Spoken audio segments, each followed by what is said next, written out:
saya Monalisa. Di sini saya ingin menjelaskan sedikit tentang mikroplastik. Jadi mikroplastik ini merupakan plastik yang berukuran kecil. Ukurannya itu bisa jadi 5 mm. Jadi mikroplastik ini dia berasal dari potongan-potongan plastik yang lebih besar. Secara mekanismenya itu dia terurai melalui gelombang ataupun melalui gulungan-gulungan pasir.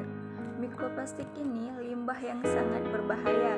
Jikalau dia masuk ke dalam perairan, dia akan membahayakan kehidupan si biota yang ada di dalam perairan. Jadi masuknya mikroplastik ke dalam perairan ini akan sangat Kumpulan sampah yang mereka temukan termasuk serat pakaian dan bahan tekstil sintetis. di dalam perairan. Jadi dampak si mikroplastik ini pada biota yang ada di dalam perairan itu, jikalau masuknya si mikroplastik ini, dia akan merusak organ-organ pencernaan si biota yang ada di dalam perairan. Bukan hanya organ pencernaannya saja, dia juga akan merusak dan dia juga akan memperlambat tumbuhnya si biota yang ada di dalam perairan, dan juga hormon steroid yang ada di dalam tubuhnya itu akan rusak. Jadi mikroplastik yang masuk ke dalam perairan itu ada 3 jenis, ada fragmen, ada fiber, dan ada juga film.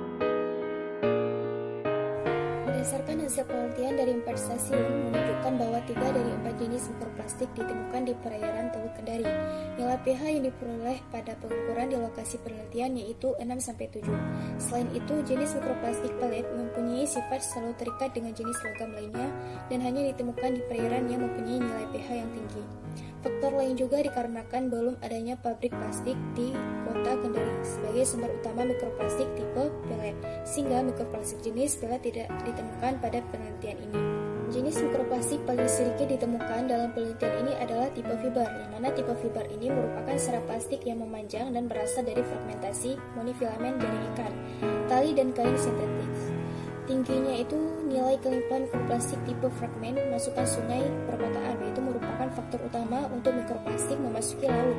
Kelimpahan jenis fragmen yang banyak diakibatkan jumlah sampah yang dominan di tepi sungai adalah botol-botol plastik dan limbah plastik rumah tangga lainnya yang merupakan sumber dari mikroplastik tipe fragmen. Mikroplastik yang paling sedikit ditemukan pada stasiun 1 adalah tipe fiber dengan nilai kelimpahan 21 partikel per 100 gram sedimen kering.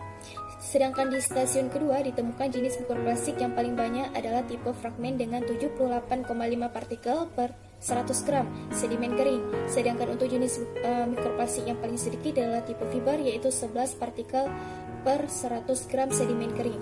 Hal tersebut dikarenakan pada stasiun 4 memiliki arus yang cepat dibandingkan dengan arus di stasiun lainnya, sehingga menyebabkan sumber mikroplastik bertipe film seperti kantong-kantong plastik dan kemasan makanan banyak berserakan di depan dan di samping PPS Kendari.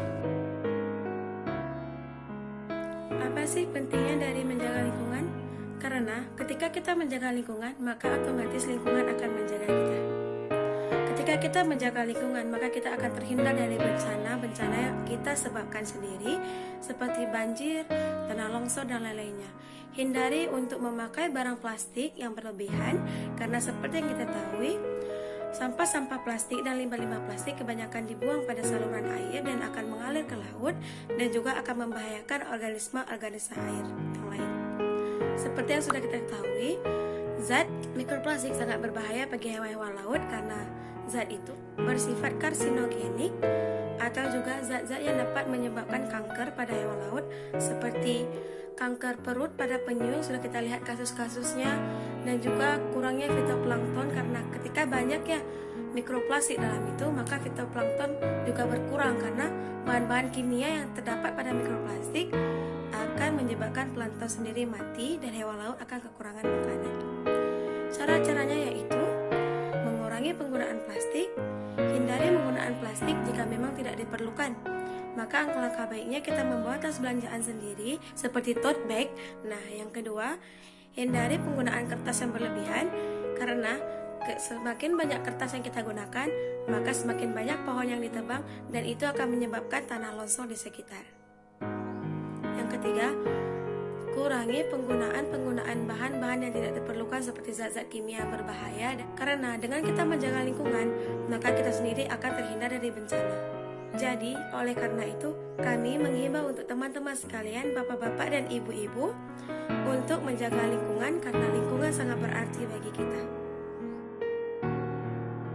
Baik, di sini saya akan menyimpulkan beberapa kesimpulan yang telah disampaikan oleh rekan-rekan saya. Yang pertama itu jenis-jenis mikroplastik yang ditemukan pada sedimen di perairan Teluk Kendari ada 3 jenis, yaitu tipe fragmen, film, dan fiber.